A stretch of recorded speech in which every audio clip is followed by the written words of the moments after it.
You've tuned in to Prepare, Defend, Lead. I am your host, Joe Prim. In this episode, Eric Voris from Late to the Game Outdoors joins me. We have the opportunity to talk about family, fatherhood, and hunting.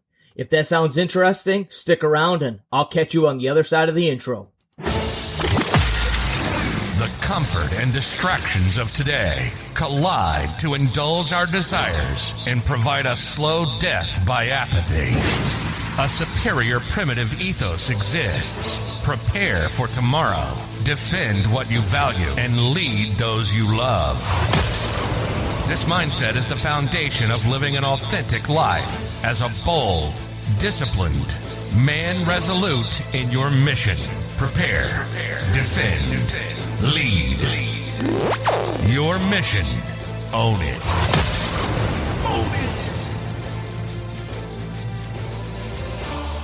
In this episode, we bring in Eric Voris from Late to the Game Outdoors. Eric was a frequent guest, to say the least, of Ever Vigilant, and it was great to reconnect with him and get a chance to talk about his passion. But we had a great conversation, and the conversation, I don't think, went anywhere that either of us expected, and we had some great opportunities to really hit on fatherhood and on family and really veer off of the beaten track of hunting, which Eric normally gets to talk about. So it was a great conversation. I hope you enjoy it. Let me take one quick moment to plug my book that I finished up earlier this year, Open: 6 Life-Changing Principles. And as I say, they're easy to implement but difficult to master. If you're feeling stuck in your life, like you need a change, but you're not exactly sure what to change, if you're feeling like your life's on autopilot, but you're still miserable, if you're feeling stuck, like you just can't move forward, if you're kind of stuck in your comfort zone and you're feeling trapped there, I truly believe that if you apply the principles of this book in your life, that you can cause dramatic change in yourself, your family, and even out into your community. You can find Open: 6 Life-Changing Principles on Kindle for download digitally or print on demand. You can also find it at Prepare.Defend.Lead.com, where you can download the PDF copy. There at Prepare.Defend.Lead.com, you can also find t-shirts and stickers and other swag. As I've been saying, I'm working on getting a course made up on the book to kind of delve a little bit deeper than even the book itself into the meanings and how to apply them to your life. The next phase here with PDL is going to be getting into coaching, both one-on-one and group coaching. If that sounds interesting to you, go ahead and send me an email or send me a direct message on Instagram at Prepare.Defend.Lead. Let me know what you're looking for. Let me know how I can help you move forward, move past some of the obstacles that you're facing in your life. As I build out this program, as I start to put this coaching program together, I would appreciate your feedback. I would appreciate your thoughts as I move forward in this direction to continue through this mission of bringing purpose to men, to giving them something to live for, to get up for, to push for, and becoming the fathers, the husbands, and the men, not only that they want to be, but the reality is that their families and their communities need. With that out of the way, let's jump right into this conversation with Eric. It's great to have you back. It's great to hear your voice. It's great to strike up yet again another conversation on hunting. Since I'm doing a new podcast here, would you share some of your where you're at and what you're doing and how Late to the Game Outdoors got started? Absolutely. And yes, we have. And it's nice to be back with you in a new platform. Late to the Game started, my goodness, I sound so old when I say how fast time goes, but it's been 4 years now. Just out of the name is sort of a play on words. I'm late to hunting. So I married into a hunting family, didn't have any exposure whatsoever growing up. Like we were not outdoorsy at all. I was a Boy Scout for a couple of years. That was about it. and then met and fell in love with my wife. And her father is this massive, intimidating man with a room full of heads on his wall, which is the most terrifying thing when you're a college kid trying to woo a girl, and her dad clearly knows how to kill stuff. But it also just kind of just struck me with this fascination for this whole hunting world. And he very kindly and graciously took me under his wing. He gave me my first hunting tag for Christmas the year before I married his daughter, and just showed me the ropes, like set me up with a bow, and gave me my first initial lessons in hunting. And I'm forever grateful for him. But as I just got deeper and deeper into the hunting world and trying to figure it out, and even branching out a bit, and I still hunt with my father-in-law, but also kind of pursuing my own adventures, there was just so much I didn't know. And trying to figure that out, and the vast wealth of information on the internet can be extremely overwhelming. Some of the information can be conflicting. So really just trying to dig through and figure out how to do this was quite a journey. And I found myself connecting with other guys who were in the same boat, that we call ourselves adult onset hunters typically. And just we don't have this lifetime of memories, out in the woods with dad learning how to do this stuff. We're just trying to figure it out now that we're, grown and we have families and responsibilities. And in the midst of all that, we're trying to take on this new, incredibly difficult pursuit. And so I found myself wanting to help other guys figure this out and get out in the woods and find some success. And so I try to create a bunch of content that just helps kind of lower that barrier to entry. Because I talk to so many guys who think, oh, I would love to hunt, but I didn't grow up hunting, and I just, it costs too much, or I just don't have time, or I just can't learn.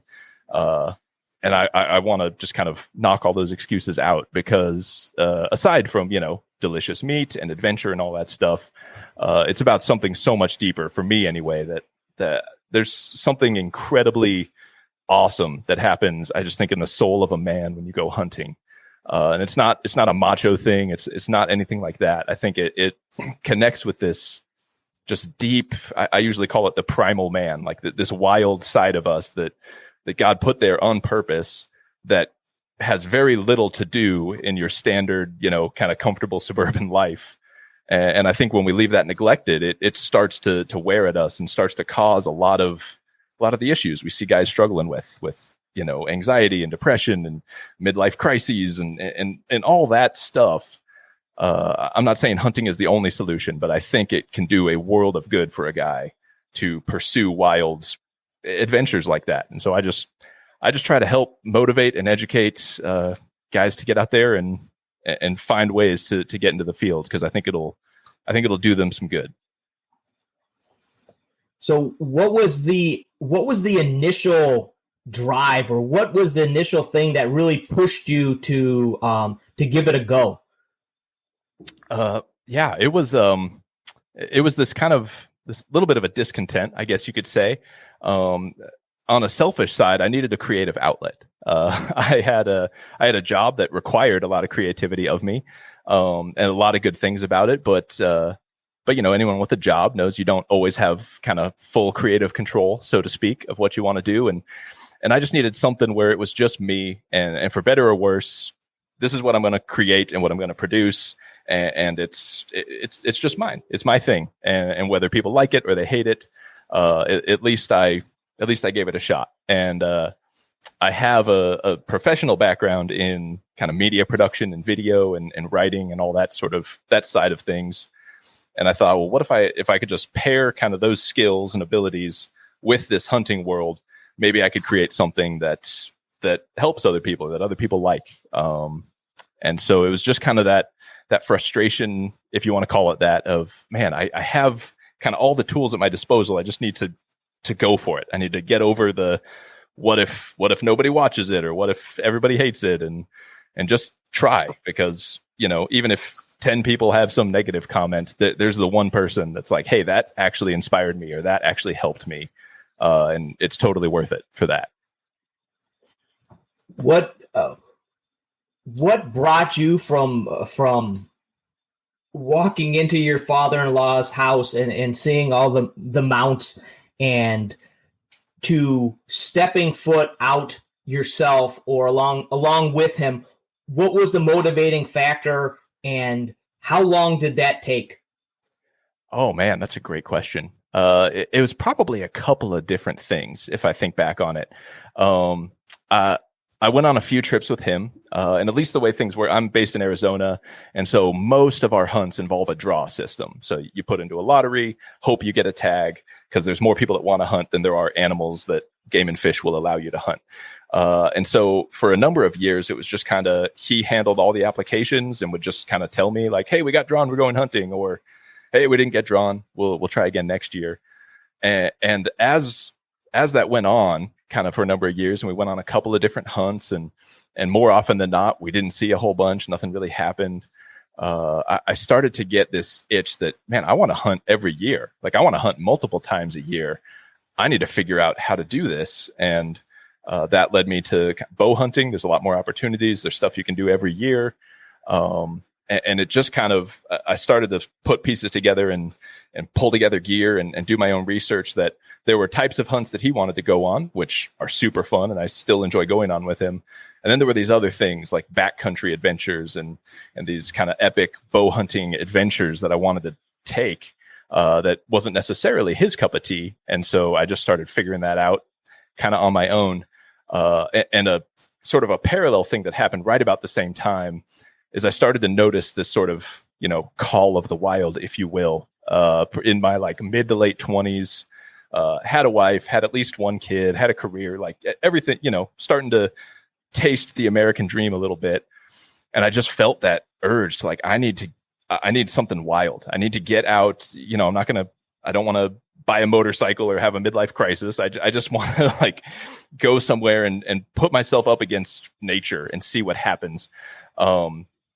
And so I convinced my wife to let me take a solo backpacking trip into one of the most rugged mountain ranges we have in Arizona. I took a couple trips there as a Boy Scout, in a very short hikes, controlled environment, lots of adults and supervision, but decided I wanted to go by myself 7 miles into the range and camp overnight and hike back out. And my wife let me go. And she's a wonderful, I shouldn't say let me go. She's an incredible, wonderful, supportive wife.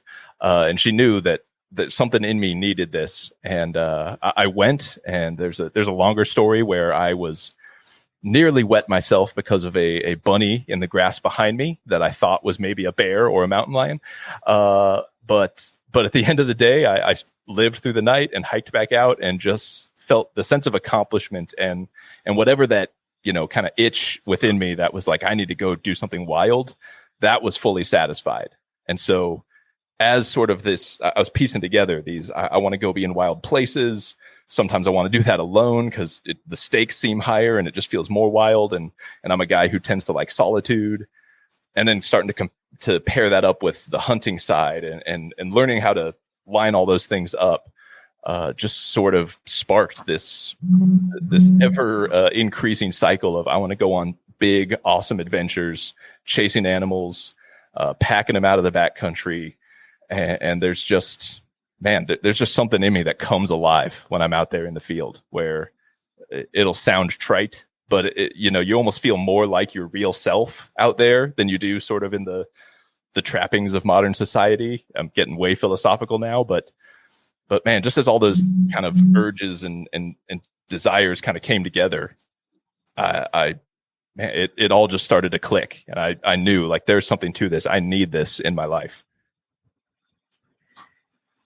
That's awesome. No, I can very much relate to that need and to that feeling and to that drive to kind of really be a part of creation, be a part of the outside world. We get so sucked into being in an air conditioned house and, it's always climate controlled and we're always kind of get into routines and ways that we find ourselves doing the same things over and over and a very rhythmic way. And in reality, there are some rhythms to the outside world too, to nature as well, but they're so vastly different than what we're accustomed to. And just getting outside of that comfort zone is is almost ridiculous how amazing it can be and how much power it can really in put into you.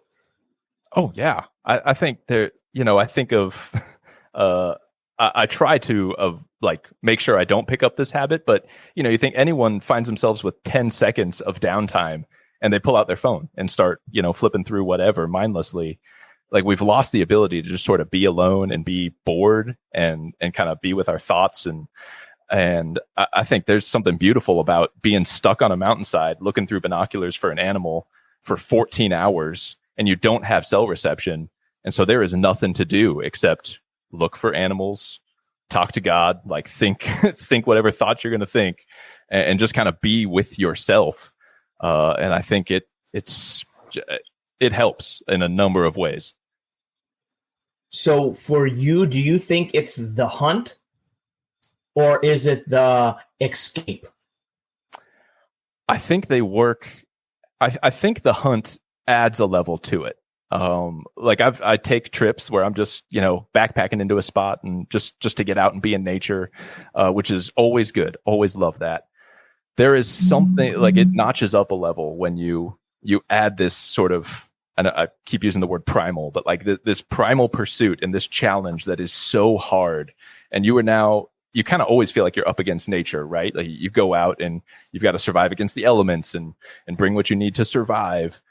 But when you add that level of, now I'm trying to pursue an animal who is absolutely biologically prepared to not let me kill it. And I'm trying to one up all of his instincts. I just think when you attempt that, even when you're not successful, there's an added level of kind of everything feeling right with the world. At least in my opinion, at least that's how it works for me. Yeah, taking on that role as a hunter, as an active hunter, is, like you said, very visceral, very very primitive. Yeah, and I think there's just we tend to think of cavemen days or whatever, but I usually think of even just a couple hundred years ago, like pre-industrial revolution, men were wilder. Like, we had to be. And you may have had a farm and your little house and your family, but you were the one who had to go hunt and bring home meat. And if your family needed protecting, you were the one who had to do it. Like, we had this wild side, even though we were still raising families. And so I think that's not as far back as we tend to think in terms of human history. And so I firmly think that is still in us. I don't think it'll ever actually leave us. There's just a lot of people who choose to ignore it or to just, suppress it. And like I said, I think that's where a lot of issues come from. Yeah, even for my family, when we grew up in Montana, my dad's family weren't hunters either. But on my mom's side of the family, they were from Montana, and they all hunted. But nobody hunted for sport of any reason whatsoever. It was always every year to yearly fill their tag in order to fill their freezer to get through the winter. So it wasn't that long ago where hunting wasn't as much of a sport and was a lot more of survival, just a way to make it through the winter, a way to take something back from the land to provide for your family. Yeah, I fully resonate with that. I mean, we have the safety net of, the grocery store is always there and I can go get, meat or whatever. I want to live in a world where we never have to buy meat, where it is always incredibly clean, the most organic meat you'll ever get. And when there's a story connected to it, it is just, there is nothing quite like setting a plate in front of your family of meat that you procured. Like, it doesn't even compare to, I went to work and earned the money and we bought these steaks and I cooked them up and here you go. Like, when it is, no, this is that deer. And I remember every detail of how that story played out. And now I put it here in front of my family. You couldn't feel better as a man than in that moment. Yeah, it's very powerful. I've shared a story on podcast in the past of when we lived at the old place up in Illinois. We just had a wood burner that we used to heat the house during the winter, and it would get cold.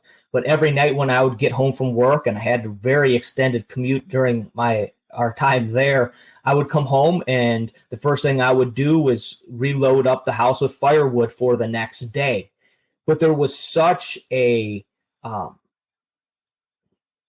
again, it's very hard to describe the feeling that went along with stalking that firewood, which normally you would think is just one more chore. Who would want to do this? Why would you guys want to live like this? But there was a pride. There was a way of, you are providing the warmth for your family for the next 24 hours through this work that you were doing. It's not optional. It's not something that you can do if you feel good. It's not an option to find something else to distract yourself for a time. This is your first responsibility, is to make sure that this house is stocked with firewood for the next 24 hours so that you guys can survive and have comfort over that next time. And that feeling of providing, even just in something like that for your family, brought me this tremendous probably endorphin rush, and that's probably why it felt good. But there's a craziness that I think we miss out on, so many things that have become conveniences to us, where we just flip the thermostat, or go to the grocery store for our food, or so many of these things that we think are of great benefit to us, but the reality is taking them out of our lives leaves a void. I absolutely agree with that. I think there's, maybe it's just me, but I think a lot of guys, you end up with sort of this disconnect that even you go to work and you work hard to provide for your family, and money goes into the account and you use that to buy food. And yes, that's very noble. It's what we should do. We should provide for our families.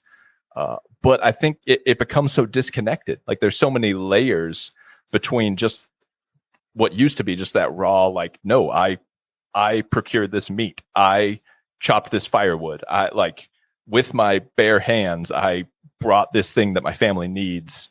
And I think, man, when we lose kind of touch with that direct connection, and it's multiple steps removed, and it's just another day at work, and again, not to diminish guys working hard to put food on the table, but man, I think the more ways we can find to not have conveniences at every turn, and to just really, at a raw level, take care of some of these needs for our family, whether it's food or firewood or a house project, or take your pick. But I think when you get directly involved in that process, man, parts of you that may have been dormant for a while really, really start to come to life. Yeah, and maybe what you were talking about, the difference between the adventure and the hunt, is that purpose behind it. Yeah. That purpose of providing something, that connection that then is provided with your family through that meal, or through those meals, is something that can't be replicated through video, or through the internet, or through any manner of new technology. It just cannot. It's everything that we have now that we've tried to replace is kind of a counterfeit version of the way we were created to operate. Yeah, I think that is well said. Yeah, for sure. So as you've moved into, and you've gotten better at hunting and have a better knowledge of it, and equipment, and so many aspects like you've been talking about, how have you grown as a hunter, but not only as a hunter, but as a man, and as a husband, and as a father, as you've gone down this adventure of learning hunting, but also, I'm sure, learning a lot about yourself? Oh, yeah, man. I'll try to keep that somewhat concise and on point, because I'm prone to rabbit trails. But yeah, I mean, I think as a hunter, I'm not the guy who just every time I step foot in the wilderness, I kill something. Like, there are plenty of hunts where I go out and grind it out and come home with an empty cooler. Like that's just the reality of hunting. I've grown a lot more, obviously, in understanding of animals, and getting much better at, picking apart a map or an area and being like, yeah, I'm going to start there, 'cause that looks like, where deer would be hanging out or whatever. And I'm getting more and more often where I'm right. I'm like, perfect. Yes. Just like I thought. But on top of that, I think, man, the gear is not everything for sure. I think a lot of bows and rifles get blamed for what is probably shooter error. So I've done a lot of work and a lot of rounds and a lot of arrows downrange, just really trying to fine tune my own shot process and to be able to ethically shoot animals. Because man, I think in the early days, looking back at how little I knew and what a poor shot I really was, man, I probably wouldn't let me go out hunting if I met beginner me right now. Just because, I mean, there's a certain weight to trying to take an animal's life and trying to make sure that happens as quickly and humanely as possible. So I've really gotten dialed in with my gear, and I know where that arrow's gonna hit, barring, I mean, crazy things happen, but I have a lot more confidence that, okay, when I squeeze this trigger, when I release this arrow, this is going to be a lethal, good, clean shot. Because I think the animals deserve that. And so I didn't always put in all the work before season that I should have. So I've worked a lot more at, keeping those skills dialed all year long, not just putting the rifle in the safe for 9 months and like, oh, I got to hunt in a couple weeks. I should go make sure this is still zeroed, like consistently throughout the year, putting rounds downrange.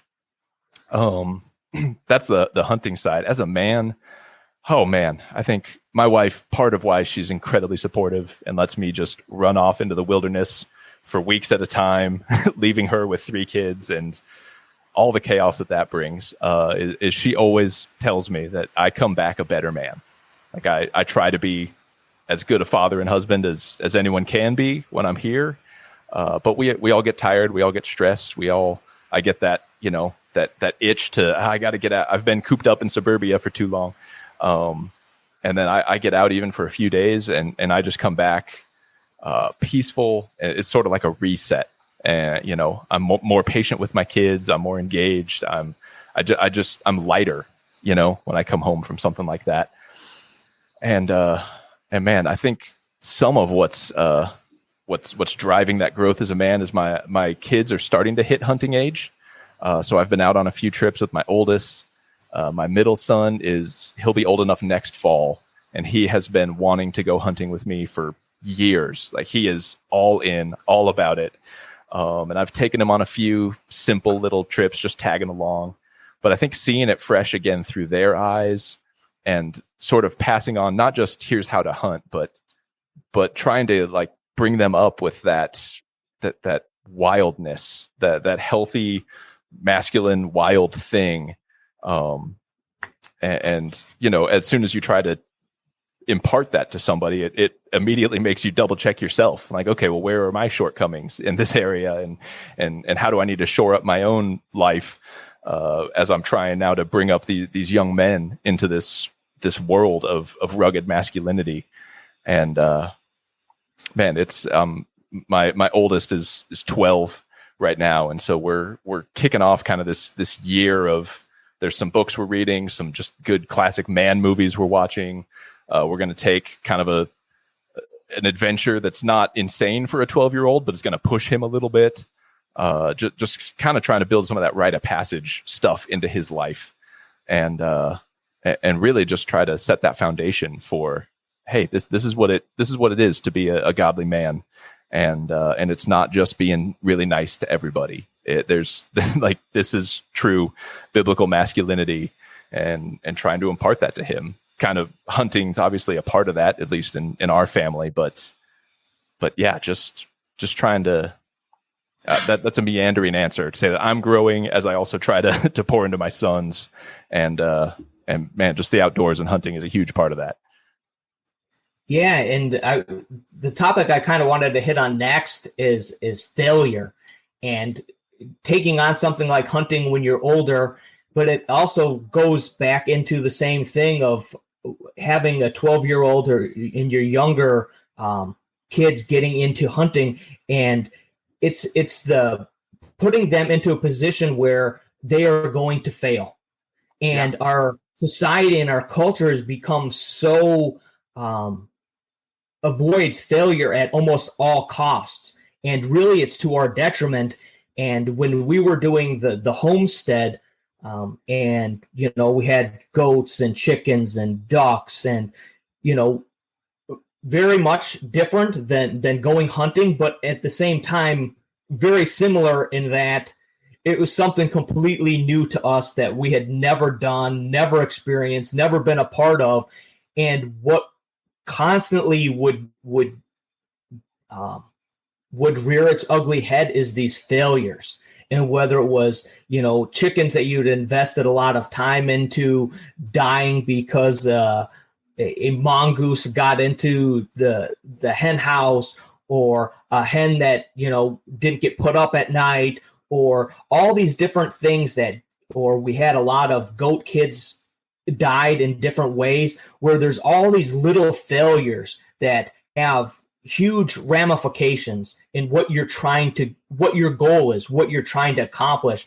And you have to, I think, come to a point where you accept that and almost can understand in a real, true way that, hey, this is a part of the ride. How does that go into you going into hunting and the failures that I'm sure you had there, and teaching that to your kids?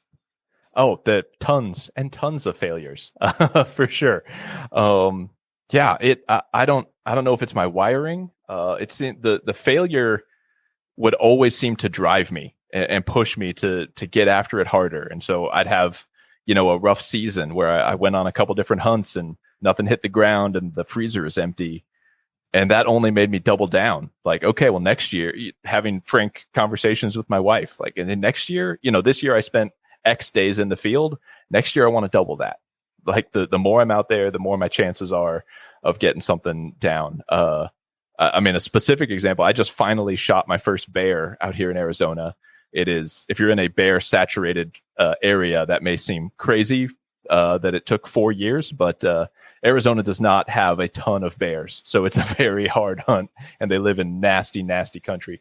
But bear, like I used to joke about having a bear curse, because just anything that could go wrong would go wrong on a bear hunt. Like rarely having issues on a deer hunt or an elk hunt or anything else. When I would go hunting for bears, that's when the truck would break down. That's when, I'd run out of water and couldn't find more to resupply and had to come out early. That's when I would get a freak illness that cut a trip in half because I just couldn't even move. Like the bears would just somehow, nature and the bears were in cahoots to ruin my hunt. But it just kept driving me. And every year, every hunt, I was like, no, I'm getting back out there. I'm getting back out there for longer. I'm going to go deeper into the wilderness. I'm going to figure this out. I'm going to find and put down a bear. And it just drives, at least the way I operate. And I'm seeing it in my kid too. So my oldest had a deer tag last year. And we only had a weekend to hunt, but over the course of the weekend, he shot at 2 different deer, and clean missed both of them because we need to spend some more time at the range. And there's a certain amount, I mean, buck fever is a very real thing, especially when I think he was 11 at the time, and you're looking through your scope at a live animal for the first time. Like the adrenaline dump is through the roof. But man, even just seeing him, so technically he failed. Like he missed 2 different bucks that he had opportunities on, but even he was just fired up, and he's already talking about, okay, when's our next hunt? And I just shot a bear. He's like, I want to go shoot a bear. Okay, buddy, let's get you practiced up some more and let's get out there. Like the failure just drives. Okay, this didn't work out, but it can. Like there's something in you. Like I know I can do this. I can figure this out, and I'm just gonna keep trying, keep adapting, keep figuring out what I did wrong, learning from it, and moving forward. And I think that's how you become a resilient person. That's how you raise a resilient young man. And so I'm just pleased that I thought I would have to maybe console him or kind of coach him through that more, but he was just like instantly he got it. Like, okay, that didn't work out, but that was awesome, and I want to try it again. Yeah, it's kind of scary if the reality is that even for a percentage of people, that failure actually drives them. With as hard as we try to shield our kids from failure, And if failure really has the ability to drive all of us to become better and stronger and faster and more determined, and if we're keeping our children or shielding our children from failure, then potentially we're keeping them from understanding and learning that drive to become better, to push. Last weekend, I was recording the intro to my last podcast episode. And normally I'm kind of one and done. I just have it in my mind. Boom, I'll go through it maybe once or twice to get exactly what I want. Well, last weekend, it was probably like 45 times. And I could not get down what I wanted to say. And I had my notes and I'd veer off of my notes and I'd go back to my notes and I was, and it just didn't work out. And I'm in my room recording it and I'm kind of chuckling to myself and I'm redoing it and I'm chuckling to myself and I'm redoing it and I'm chuckling to myself that what in the world is going on? How can I not get this? How can I possibly make more notes? And I'm kind of laughing to myself as I fail over and over again. Well, unbeknownst to me at the time, both of my kids were basically sitting right outside of my bedroom window. And when I wrapped up and had finished recording, I stepped out of my room and they're like, "Oh, Dad, I feel so bad for you. You kept on messing up." And I was like, "Really?" He said, "Yo, yeah, we heard you. You messed up a lot of times." And I said, "Guys, I was in there chuckling about that. I was in there laughing about that because I couldn't believe how many times I messed it up. This is not something I'm new to, but still I'm failing at it. Still I'm not reaching the potential that I feel that I can get." And you could just see this different realization come over them that, wow, even Dad fails. But he has come to a point where that's okay. And he can just try again and fail again and try again and fail again and try again and fail again and continue to push himself forward. And I hope that just little stories like that or little examples like that, stick in their mind and stay in their mind when they're trying to pursue new things or difficult things or even things that they've done 1,000 times before but just can't get right that day. Yeah, I think you do your kids a disservice if you don't give them the chance to fail. And we had my oldest again was he's into soccer and plays in rec leagues, and he's 12 and he's 5'11", so he is gangly as they come. He's just like in the last year started to like not look like a baby giraffe when he's trying to run. Like he's just getting control of his long limbs.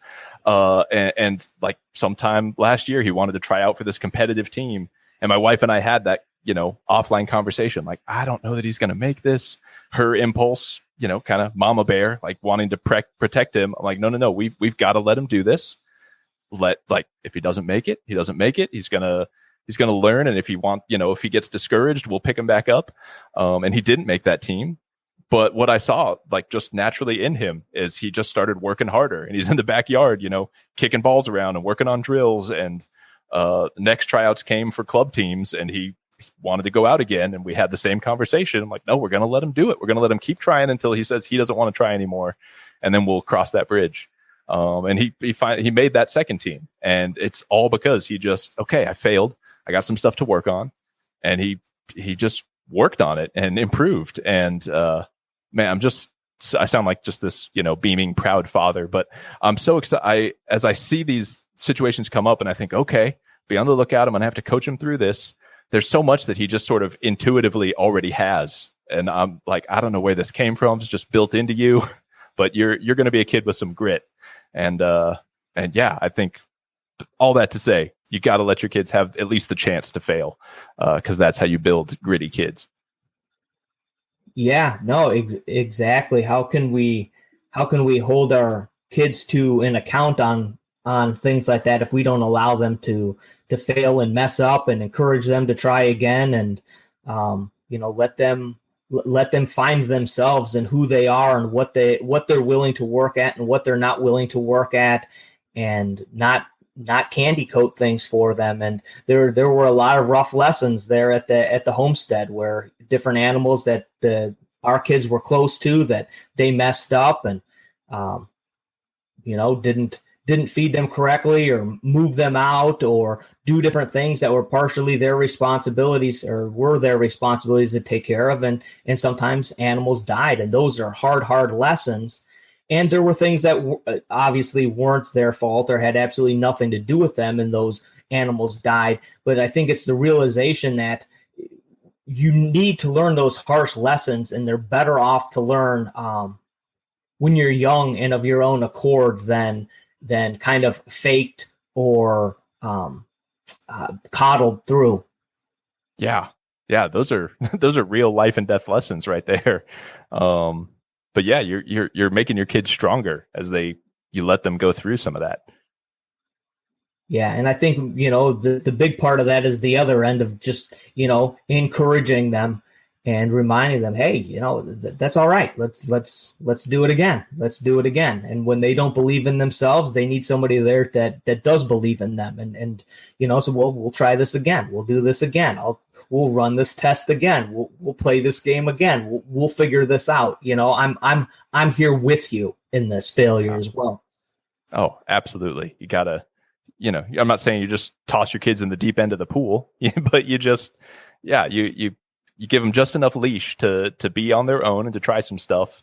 And then you're right there to pick them up and encourage them and get them back on track if they get their teeth kicked in. Yeah.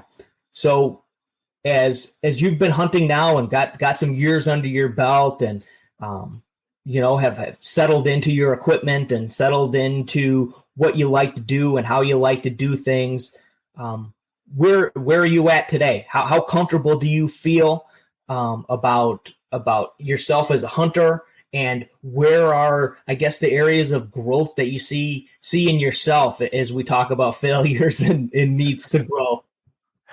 Yeah, man, I feel I'm certainly feeling pretty good. I think there are a few hunters out there who are just, the absolute killers who head into the woods and they are like, yes, I'm shooting something on this hunt. I view everything. I used to probably view it as like a 25-75, in terms of my odds. I'm probably up to like a 50-50 now, which doesn't sound like much, but man, if you look at the actual harvest statistics on hunting, it is bow hunting across the country. It's usually 10% of the people out there actually get something. So definitely getting there. I've got a fall lined up that I'm super excited about, with some big bow hunts. One of them is I have the same elk tag I had 4 years ago when I started late to the game. And I shot a bull elk, and it was my first film. It was my first bull. It was a lot of firsts kind of all at once. So I've got that same tag hunting the same area. So it's far from a done deal, but I'm going into that feeling pretty confident.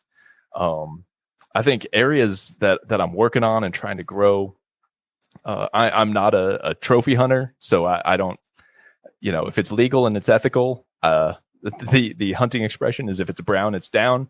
Like I'm that guy, and I'm okay with that. I think what I need to get is, I'm trying to work on a lot of what I do is called spot and stalk bow hunting. So, you sit on a hillside with binoculars, you're scanning huge country, you find the animal you want to pursue, and then you figure out how to get over within bow range of them. And, man, that last component and getting in, the number of times I've been busted at 100 yards by, you're trying to sneak in on some buck and he's got, 10 does hanging around with him. And that's a lot of sets of eyes. And one of those does catches you at about 100 yards, warns everybody, and they all take off. It's more than I can count. So I'm trying to finish that pursuit. I have yet to actually, in the different strategies of hunting, I have yet to actually pull that one off in a textbook way, where you see them however far out, you move into bow range, they stand up out of their beds, you send the arrow, and it's done. It's always been some adapted, I figure out where they're going and then I sit in an ambush, or, they bed down and I have to like crawl into where they are. And it's always worked out in some kind of weird way that I'm super grateful for and super proud of. But I'm trying, and I've got a hunt in August where I'm chasing mule deer kind of in the high country of Utah. And that is most likely going to be that style of hunt. So I'm trying to figure out what am I doing wrong in those last, if I'm at 100 yards, I need to be at least 70, preferably even closer. So I'm working on trying to close that final gap and get in even closer on what I'm trying to shoot. And really the best teacher for that is at bats. So just any legal buck that I can make a play on, making that stalk. And if they bust out, okay, that was a good try. Back to my glassing point. Let's look for the next one. So that's kind of the main thing I'm working on at the moment. Nice. You mentioned trophy hunting, and that's basically what most of us are going to see on Instagram or YouTube and everywhere else, is people out for the trophy hunts.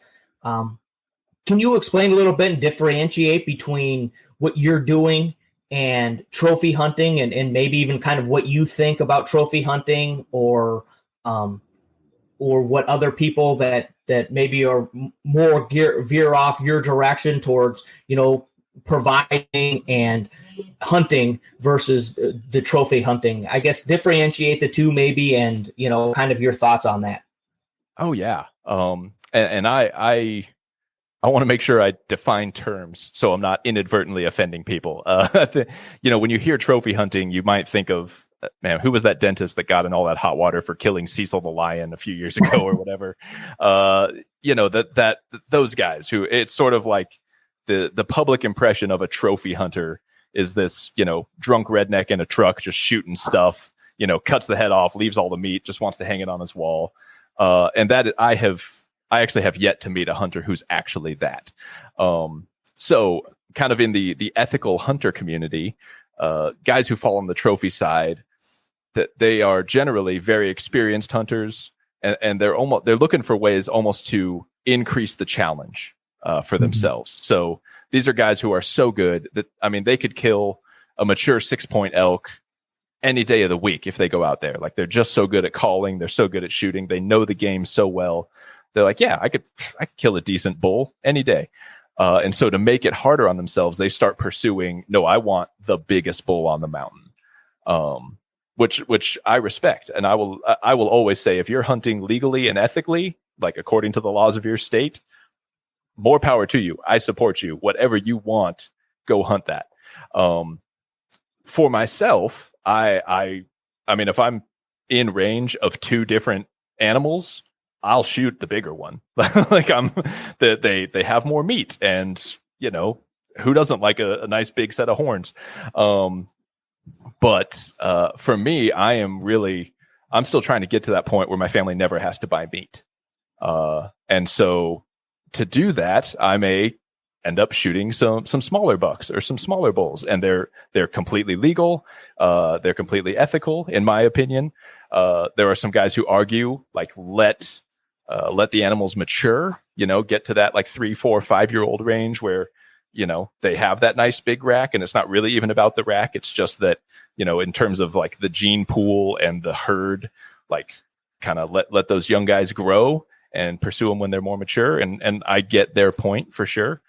But I think I trust Game and Fish to keep track of all that, and they make their laws based on what the biology dictates, what the herd size and the animal population dictates. And so if they tell me I can shoot any antlered deer, I will shoot any antlered deer. And the young ones usually are more tender. Their meat's a little bit better. If you shoot that biggest bull on the mountain, he's probably a little tough and gnarly because he's been through some stuff to get that old. So I don't.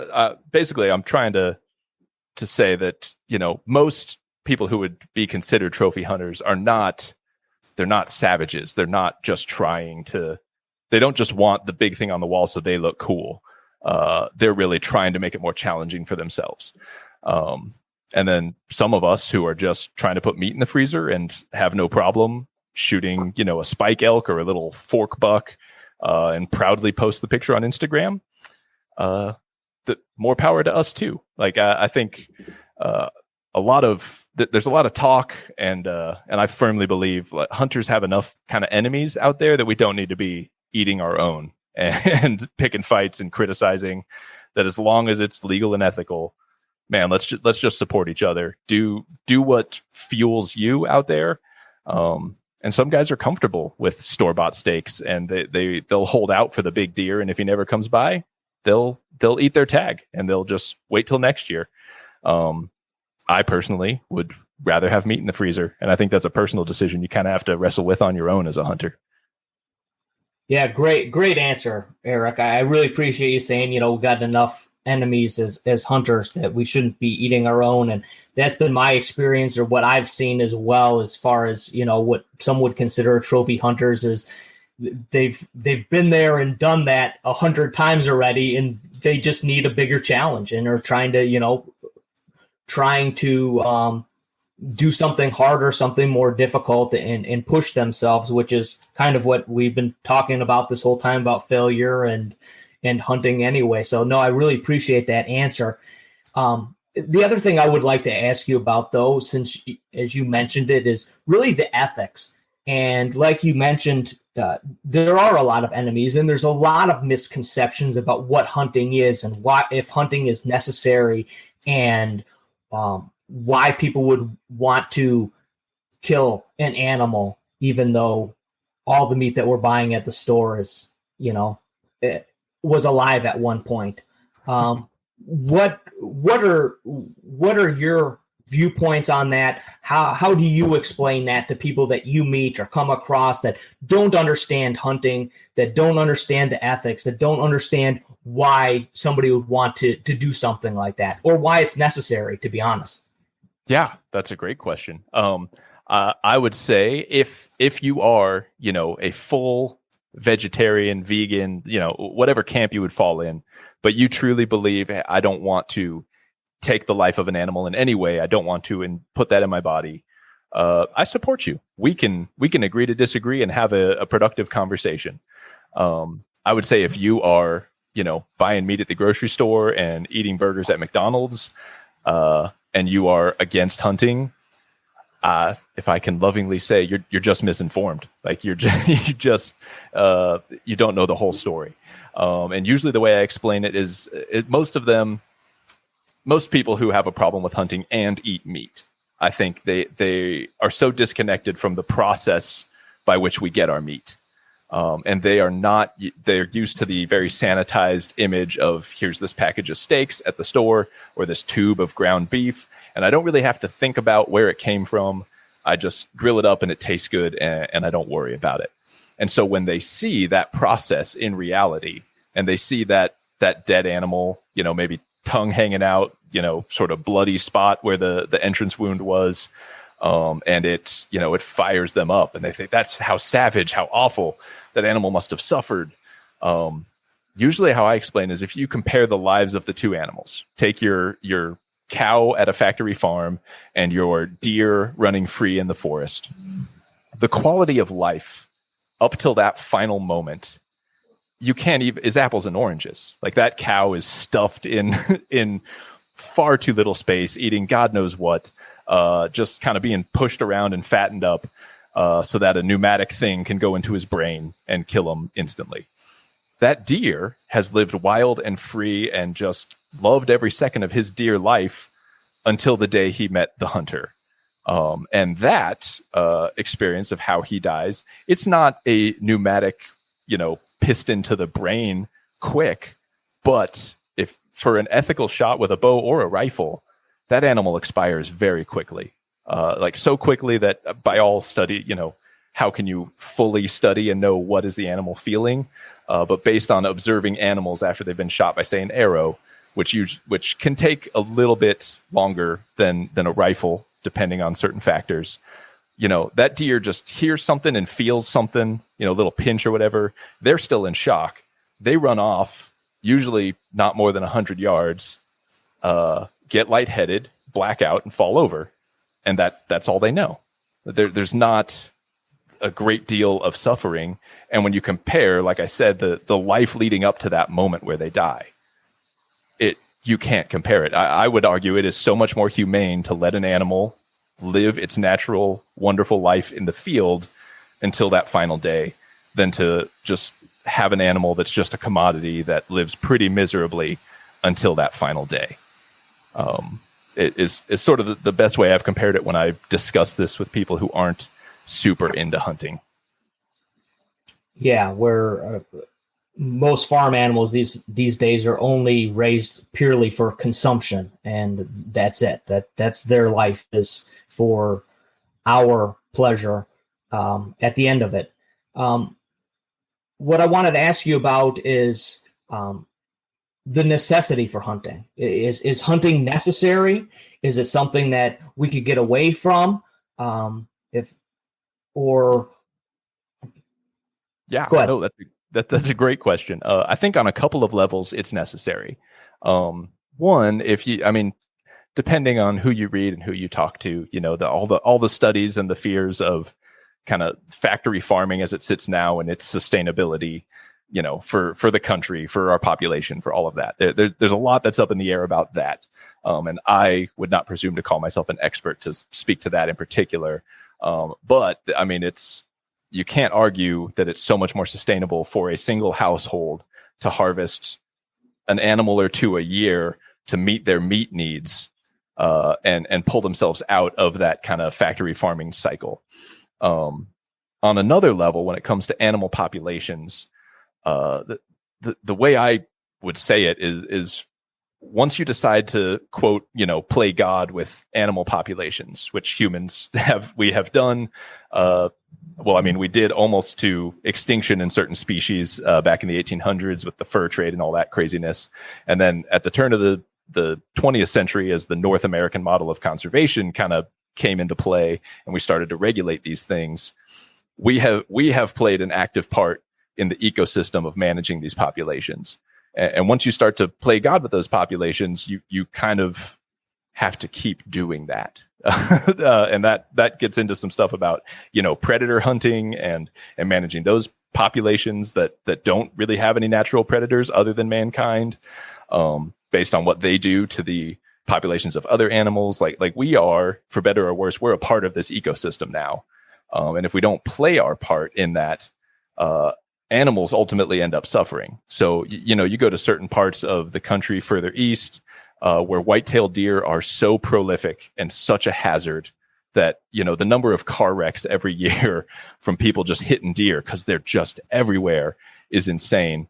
And even if you, remove the human civilization part of it, if you get a deer population that just grows past its, the carrying capacity of that land that it's in, those animals begin to starve and suffer and get sick, and the process of nature kind of regulating that and putting it back into balance is much more miserable for the animal than a select number of hunters coming in and taking a select number of animals out of the pool to keep that population at a sustainable level for this particular area that they're inhabiting.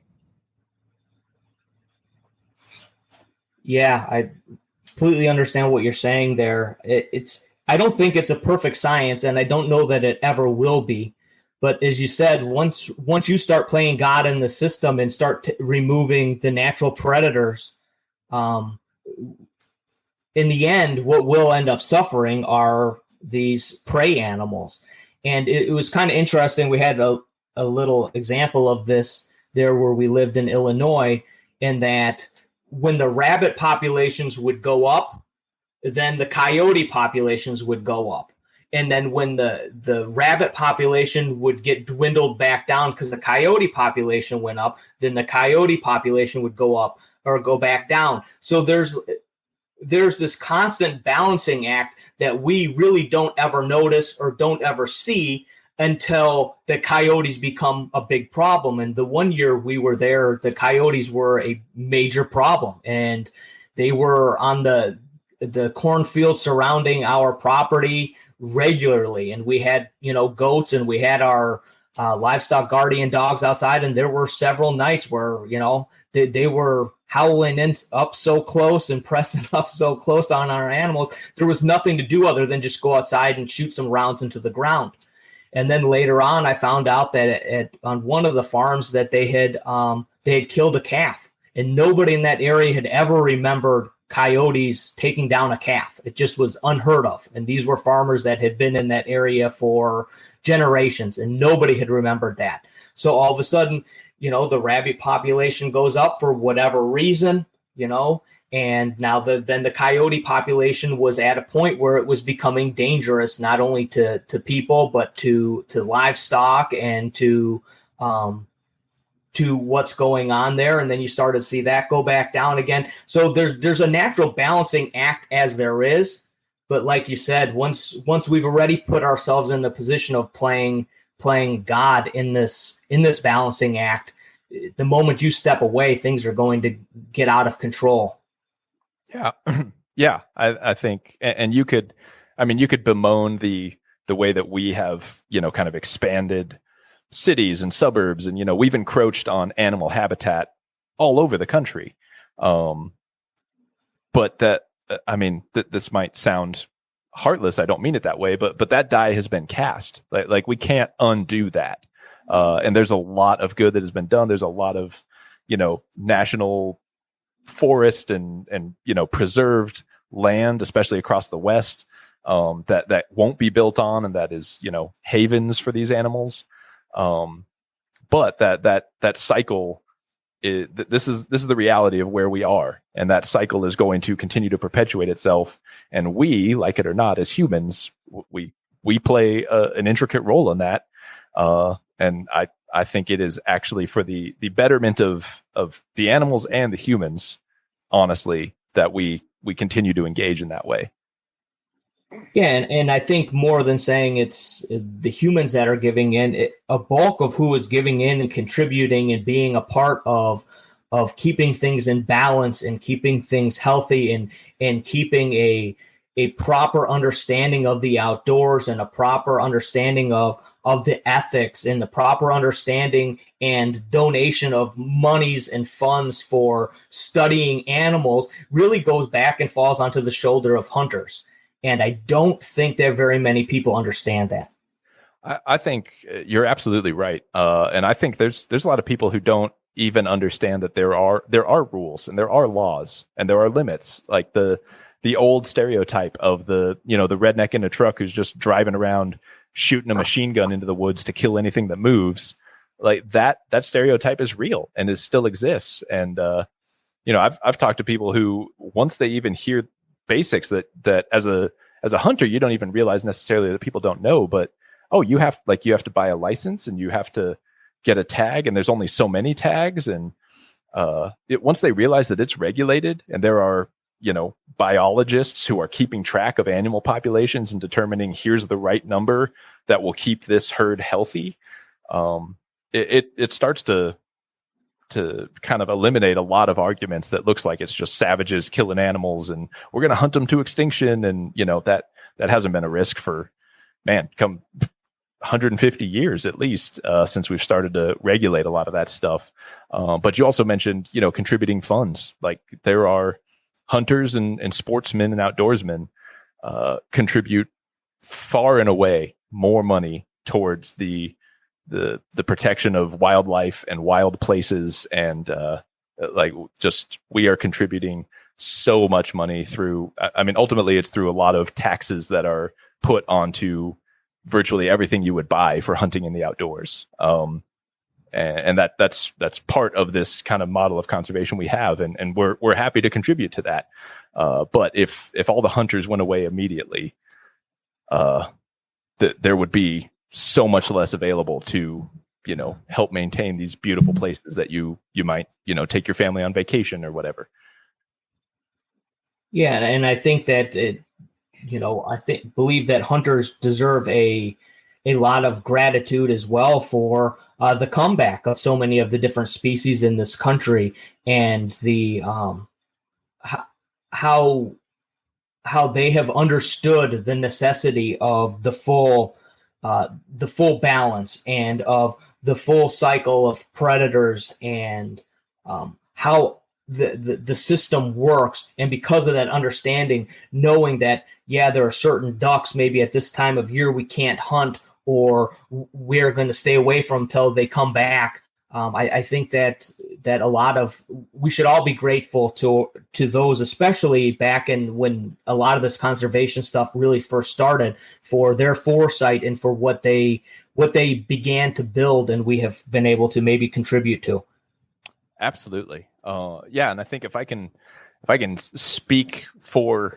presume to speak for all of the hunters I know, like there is nobody who loves animals the way hunters, at least the hunters I hang out with, love animals. And I know that sounds super counterintuitive and like a contradiction to love animals and kill them, but we love these things, and we spend hours looking at them through binoculars and studying every nuance of their behavior and their habitat and what they do. And they fascinate us, and we love them.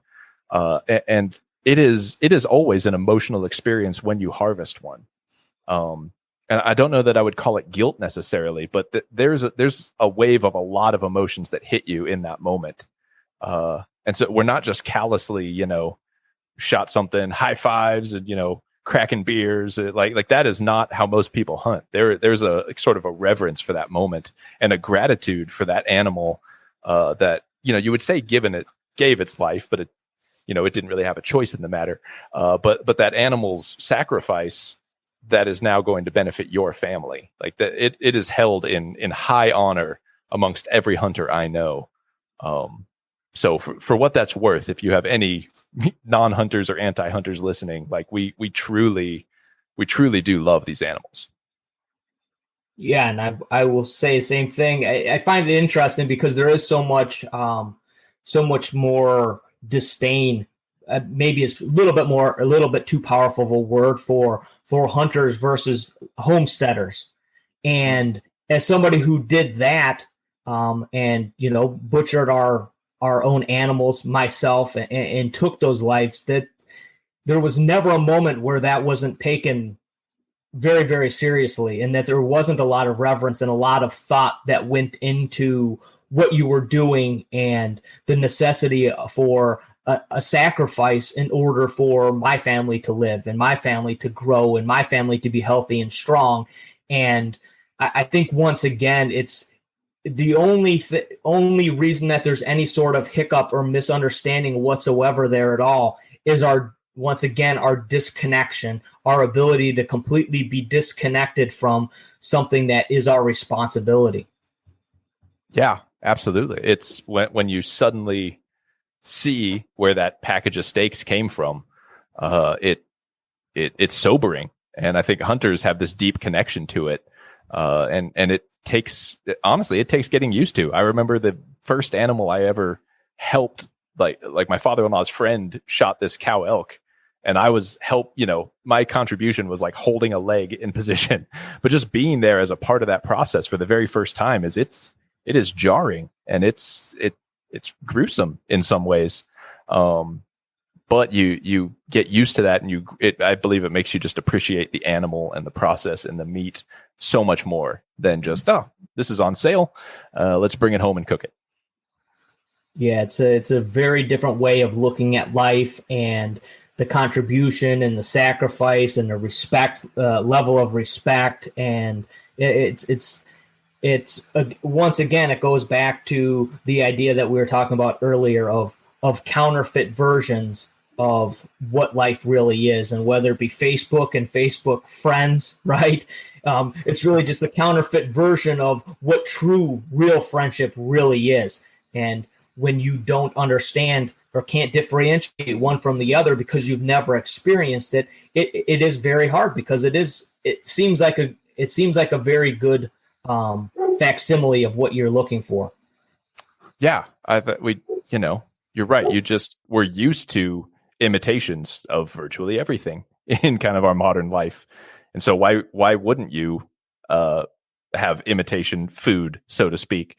And so I think when that reality crashes in on you, it can be jarring. And so I think I encourage hunters as well, like simple things. Like if you're going to post, your grip and grin, your trophy photo, that's fine. I support you in that. But, there's little things we can do, like, stuff that tongue back in the mouth. If there's blood visible in the shot, a little bit of water and dirt, you can clean most of that off. Like little things like that that take you, 30 extra seconds and actually give you a better photo. And just, I mean, if it takes just a little bit of the edge off for somebody, why not do that? Like, it's the courteous thing to do. Yeah, I like it. We better wrap this up. We've been going for a while here, Eric, but I would not be right of me to not allow you the opportunity to share a hunting story with us, especially since you have such a great podcast that's focused on that.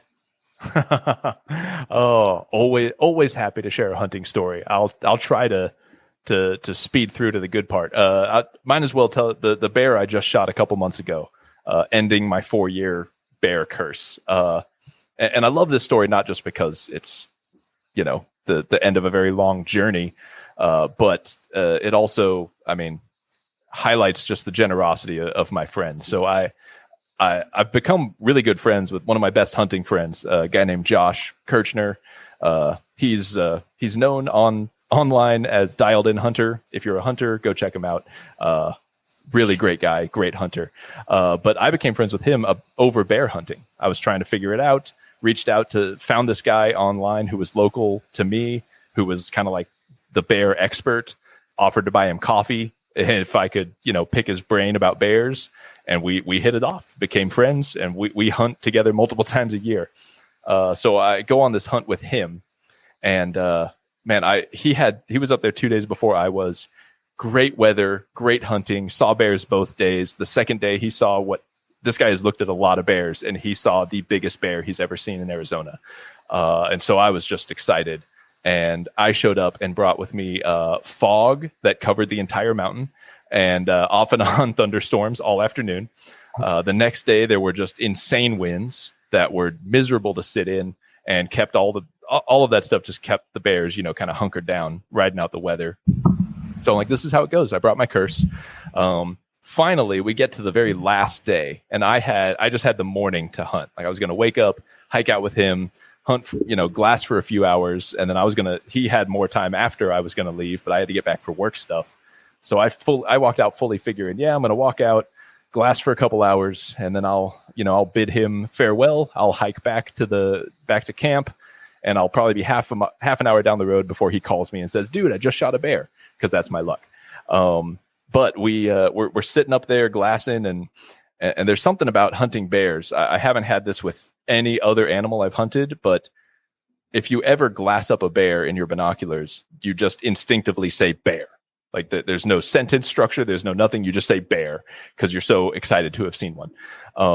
And so he yells that about 8:00 in the morning, and 2 ridges over from where we are, there's this lone bear who's just kind of bouncing between. It looks like, kind of a pinball, just bouncing around between food sources up there. And so the rule kind of for most hunters is the guy who glasses it's his bear. Like, he saw it, so this is Josh's bear. And so we throw all our stuff in our packs, and we just go racing after him. And this is just steep, nasty, horrible country. Like, we had to go down, and up again through just all this deadfall and these nasty, just these devil bushes that have these huge thorns on them. So we're just getting torn up as we try to get over to where this bear was, because he wasn't bedded down. He's moving around. We wanted to get there while he was still there. And so we come up to kind of the bottom of this bluff, and we drop our packs, and Josh gets his rifle ready. And he's also a content creator, so he hands me his camera, and now we are fully in. He's the hunter, I'm the cameraman, which I'm so excited about. Like, I've been hunting bears for 4 years and haven't even come to this moment where we're actually making a play on a bear. So I'm excited just to hey, the pressure's on him to figure this out and make the shot. I just have to get footage of it, piece of cake.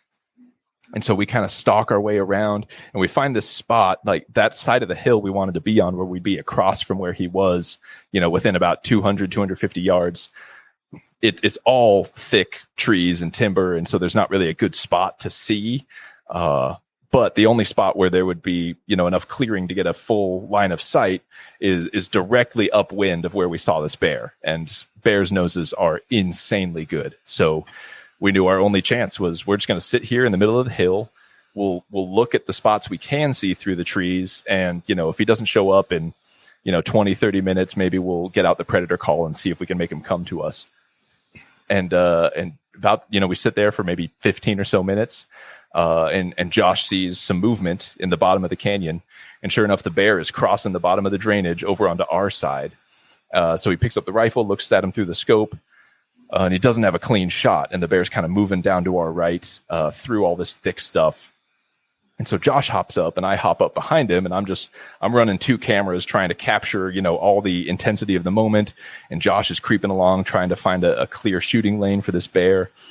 And so we go about 50 yards to the right, and then the bear disappears behind just this thick patch of young aspens. You can't see anything. And so we just stop. And while we're stopped there, Josh says to me, "Hey, I might have you shoot this bear." And I'm thinking, like, what are you talking about? Like, why would you do that? My rifle is on my pack 50 yards behind us. I've got the cameras. I'm not shooting a bear. This is your bear. We can't have this argument because, like, right after he said that, we see more motion in the bottom, and the bear's now changed directions. He's moving back to our left from the direction we came. So we turn around and we hike back the direction we came, and Josh sits down in the spot where he's got some shooting lanes, and I kind of post up about 5 yards behind him. I'm setting cameras, getting the angles. I've already forgotten what he said. I'm like, this guy's crazy. This is all going to happen so fast. He's just going to shoot this bear. I'm going to get great footage of it. This is going to be a great day. And just about the time we're all set up, we hear this group of does were feeding off to our left, kind of in that clear spot where we could have sat if the wind had been better. And they start doing that, like does do that warning blow when they see something they don't like. We figured it was us, but we look over at these does and they're not looking at us. They're looking straight down the drainage where that bear was coming from.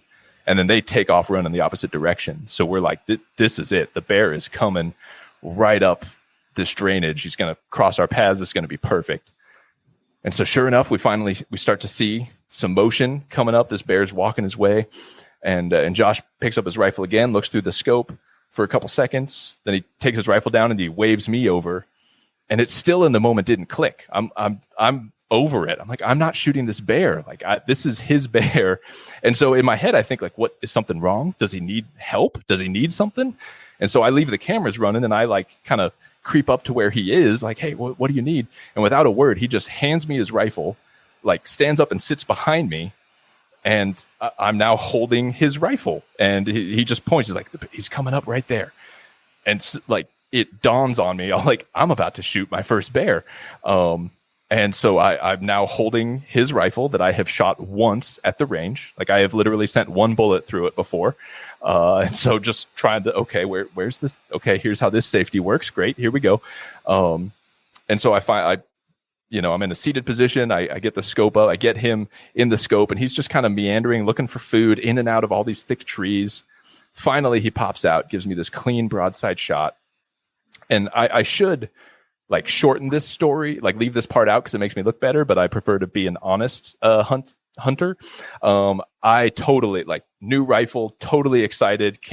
Wasn't even prepared to shoot this bear 20 seconds before this. I absolutely jerked the trigger, shoot right under him. We got great footage of it because I left the cameras rolling, and you can just see all the dirt, it went right under, between all of his legs, and the dust, just to his opposite side, puffs up. And fortunately, by the grace of God, this bear is he's startled. He kind of moves a few steps, but he doesn't know what it was. And he just kind of keeps meandering around. And so I jack another one into the chamber. I roll the scope up a couple notches to get a more precise shot. And then I'm just like, okay, now I'm in this. I am actually shooting at this bear. Somehow I'm about to get a second shot at him. And so I just get all settled down, focus on my shot fundamentals, all that stuff. Finally, he's still behind all these trees. He pops out, and he just sort of pops out from behind a tree. He's quartering to me pretty hard, and he just puts his front paws up on this log and puffs his chest out, almost like he's trying to make a statement, like he owns the woods. And I'm almost without thinking, instinctively, I just settle those crosshairs right on his front shoulder. Do everything the way it's supposed to be done, nice and smooth. Gun surprises me going off, and I see that bear just spinning like a top down into the bottom, and he disappears down into the shadows. And we sit there in silence for what feels like forever. It was probably 20 seconds, just looking, waiting to see if we see him run off or see any movement.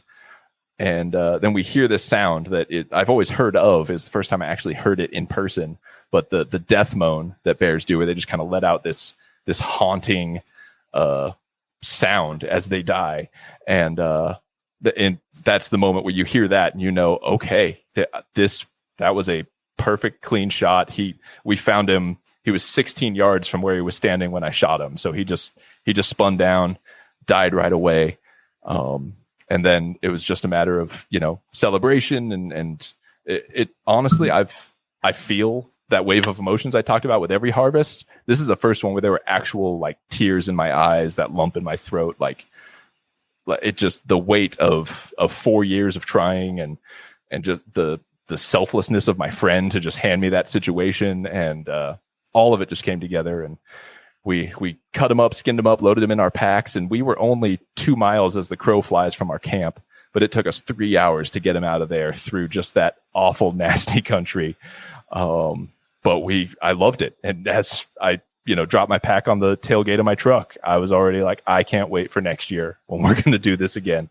It was just, man, it was an epic adventure. And I am forever grateful to my friend Josh for setting that up. And essentially his reasoning, he explained to me later, is he's killed a lot of bears, and it was a mature bear, but it was not a huge bear. And he had just seen that giant bear in the area a few nights before. So he just basically said, this seems like a really great starter bear for Eric, and just handed me the rifle so he could keep his tag. And he's got a chance this fall at shooting a big one. And I thank him for that all the time. Yeah, that's awesome. That's powerful story. Thanks for sharing it with us, and congratulations on finally breaking the curse.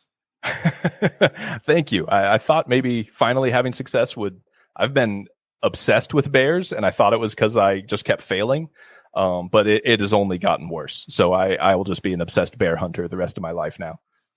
Yeah, I suppose it's a little different hunting a predator versus hunting prey. Yeah, it's interesting because you see it. And this bear was 100, maybe 120 away from me when I shot him.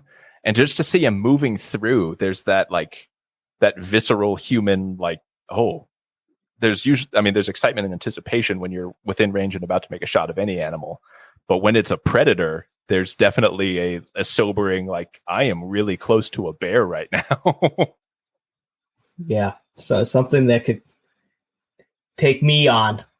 Yeah. Oh, he wouldn't have a hard time. Yeah.